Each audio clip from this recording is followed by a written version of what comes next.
Get ready, because today we're heading straight into Mary Shelley's Frankenstein. Not the monster movie version, though. We're going way back to the source, those letters from Robert Walton at the beginning.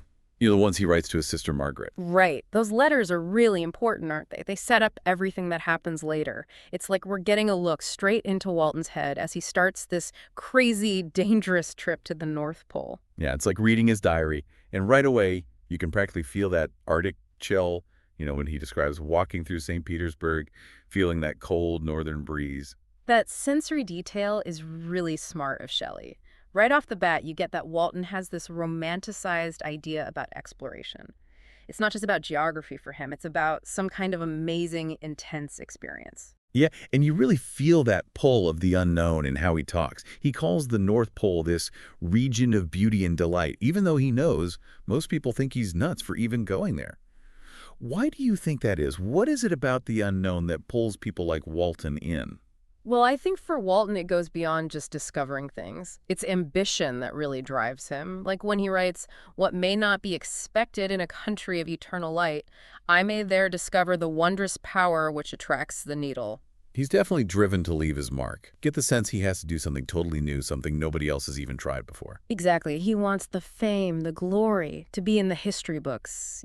But it's interesting because he also talks about wanting to use those discoveries to help humanity, like maybe finding a faster way to get to other countries. That'd change everything for trade, exploration, right? It's kind of a weird mix, isn't it? This hunger for fame, but also wanting to help people. Oh, absolutely. It shows how complex he is as a character. He's not all selfish, but he's not all selfless either, and that's what makes him so compelling. But there's something else about Walton we can't ignore. He's deeply lonely. You can feel it all through his letters. He really wants that connection. Someone who truly gets him, who can keep up with him intellectually, who understands his ambitions. Exactly, and that isolation is so important. It makes his desire for a true kindred spirit really stand out. He even writes to Margaret saying, "I have no friend, no one to participate my joy, no one to sustain me in dejection." It's like he knows deep down that this journey is different, way more intense than anything he's done before. He even says he needs someone to regulate his mind.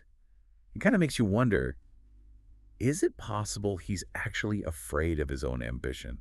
Afraid of what he might do? He's going into the unknown in more ways than one, that's for sure. And this need for a kindred spirit, it makes the people he does meet that much more significant. It's almost like, he's trying to convince himself that his lieutenant and the ship's master are those companions he's looking for. He spends so much time describing them in his letters. But do you really think they're what he's looking for? Well, that's the thing, isn't it? Finding a true kindred spirit, it's not just about being around someone, it's about finding that deep connection. The lieutenant, yeah, he's brave, but Shelley makes a point of saying he's unsoftened by cultivation. And the ship's master, he seems like a good guy, but Walton says he's silent as a Turk. It's kind of funny when you think about it, right? How we try to fill that void of being alone, even if the pieces don't really fit. It just goes to show how much we need that connection as humans, to have someone who not only gets your dreams, but also understands those darker parts of yourself. I don't think either of these guys really fit that for Walton. And that makes what happens next even more powerful. Imagine this huge Arctic landscape, ice everywhere, and all of a sudden, this massive figure just appears in the distance. Can you even picture seeing that? Totally. It's like something out of a Gothic novel. You can almost hear the wind, the ice creaking. Shelley's really good at using the setting to create that feeling of awe, but also that sense of dread. And it's not a coincidence that this happens right when Walton's loneliness is at its peak, right? It's almost like the Arctic itself is going to give him that connection he wants. What an entrance. They rescue this guy, this really thin, weak stranger from the ice. And even though he's half dead, there's something captivating about him, even to Walton. For sure. He even writes about it. He says his eyes have generally an expression of wildness and even madness, but there are moments when his whole countenance is lighted up with a beam of benevolence and sweetness that I never saw equaled. Gives me chills just hearing it. It's powerful, right? Like it hints at this really complicated, tortured person underneath. And Shelley's smart. She makes you want to know more about this new character immediately. But you also get this sense of, foreboding. This guy, He didn't even want to get on the ship until he knew where they were going. Like he's running from something awful. Absolutely. It makes you think his past has something to do with searching for knowledge, maybe even a cautionary tale in itself. And then he says he's looking for one who fled from me. Ooh, That line always gets me. You can tell there's a story there, something he created, but now it's like this source of pain. Yeah, like we're seeing behind the curtain a little, seeing how dangerous ambition can be, the price of knowledge you're not supposed to have. And even with all that, with how much inner turmoil this stranger clearly has, Walton feels drawn to him, doesn't he? Like he sees in the stranger that kindred spirit he's been longing for, someone who finally gets his deepest desires and the risks that come with them. He even says, I have found a man who, before his spirit had been broken by misery, I should have been happy to have possessed as the brother of my heart.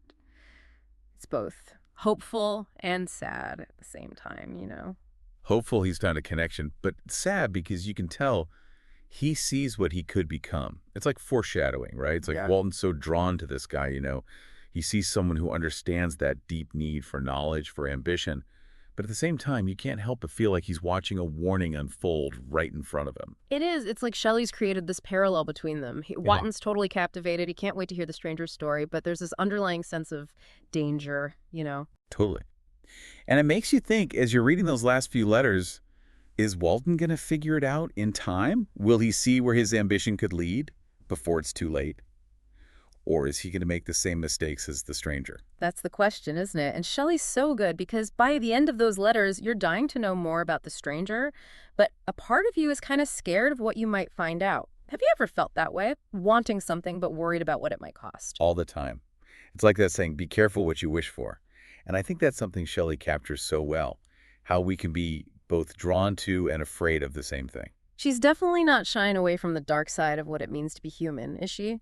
That hunger for knowledge, that pull of wanting to be famous, and how those things can consume us if we're not careful. It's like those stories we hear, about people who maybe went too far and someone tried to warn them, but they didn't listen. Right. It makes you think about our own lives. Those moments when someone, maybe someone older, someone who's been there, tries to warn us about something. Do we listen? Or do we think, nah, that won't happen to me, I can handle it, just like Walton? And that's what makes Walton so interesting, right? He even says he wants someone who won't think his dreams are unrealistic. He wants someone to agree with him, not challenge him. But sometimes there's a fine line between following your dreams and, going too far. Definitely. And that's what Shelley leaves us thinking about. Is Walton's ambition a good thing? Something that could actually help the world? Or is it going to destroy him, just like it seems to have destroyed the stranger? It's a question that's still relevant today, don't you think? We all have things we want to achieve, but what are we willing to sacrifice? And are we willing to listen when someone tries to warn us, even if it's hard to hear? Those are some big questions, right? And I think as you continue reading Frankenstein, it's worth paying attention to the choices both Walton and the stranger make. You might see parts of yourself reflected in their journeys, and it might make you think twice about your own ambitions and desires. So until next time, keep those questions in mind and keep exploring those complex characters and themes in Frankenstein.